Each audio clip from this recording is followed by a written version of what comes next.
All right, joining me now are two congressmen who've had some of the most colorful quotes, to say the very least, on this story so far. Republican Ron Paul of Texas, Democrat Anthony Weiner of New York. My thanks to both of you. I've been trying to figure out what happened last night in Massachusetts, just like both of you have.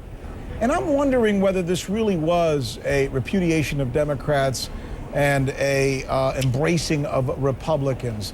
Ron Paul, I want to ask you first, Congressman. First of all, do you see yourself as a Republican or more as a libertarian? I've never been able to figure you out. Yes.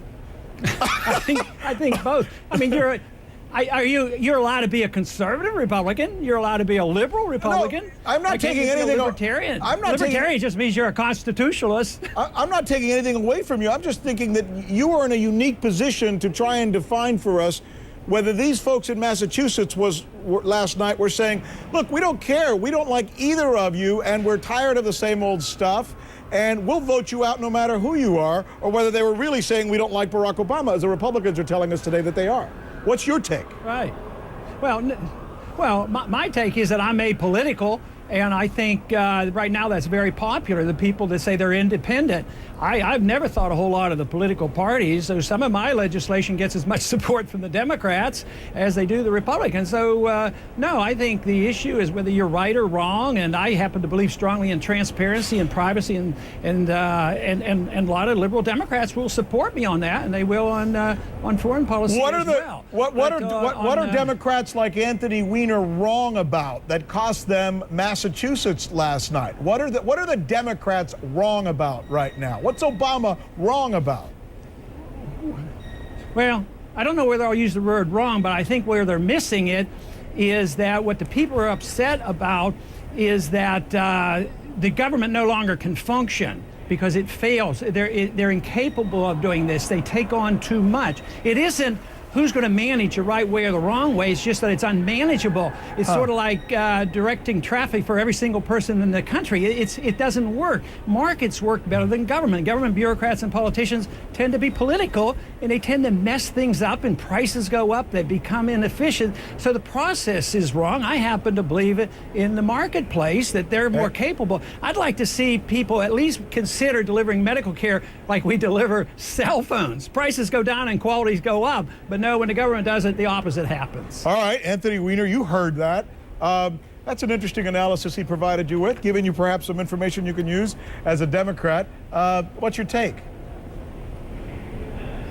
Well, the only problem with that is if you look at the places that government has entered, we've actually done, in many cases, a better job than the private sector. You ask people whether they like Medicare, 96% of people on it say they like it.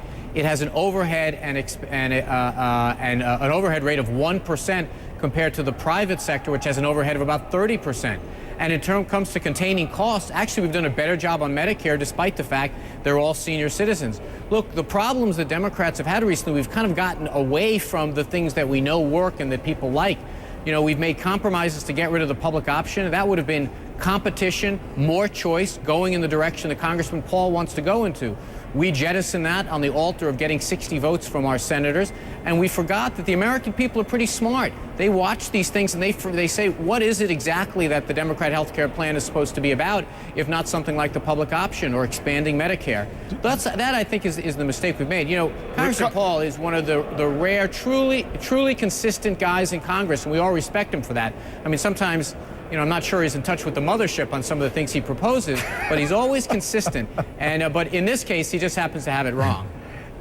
Go ahead, Congressman Paul. Okay, your turn. On the Medicare, yes, some people are satisfied with Medicare, but what he failed to say is it's bankrupt. The end stages are there, and you just can't whack away like they proposed, taking away some of the Medicare benefits. Take the housing. You can say public housing is great. Everybody gets a wonderful house. We make interest rates low. We give them no down payments. Everybody's happy until they lose their house, and we bail out Wall Street. So you don't want government. Banks. So it's a failed system. Congressman Paul, you don't want government in anything? Yeah, I do. I want them to play an important role. They should be enforcing contracts. They should, we're in charge at the federal level on bankruptcy, for instance. But not in healthcare. We don't allow people to go bankrupt. We bail them out by the people. We bail them out from the money from the people who were successful. So we have everything turned upside down. That's a good point, sir. Anyway, Anthony Weiner, how do you argue with the fact that maybe we try and manage too much, which is his principal point? Well, perhaps that's right, but I got to tell you, the schizophrenia of my Republican friends when it comes to Medicare, they believe it's terrible to have government-run health care, except for this health care plan, which covers about 45% of the American population. They don't like health care, but when you try to make to get some waste out of Medicare, they scream.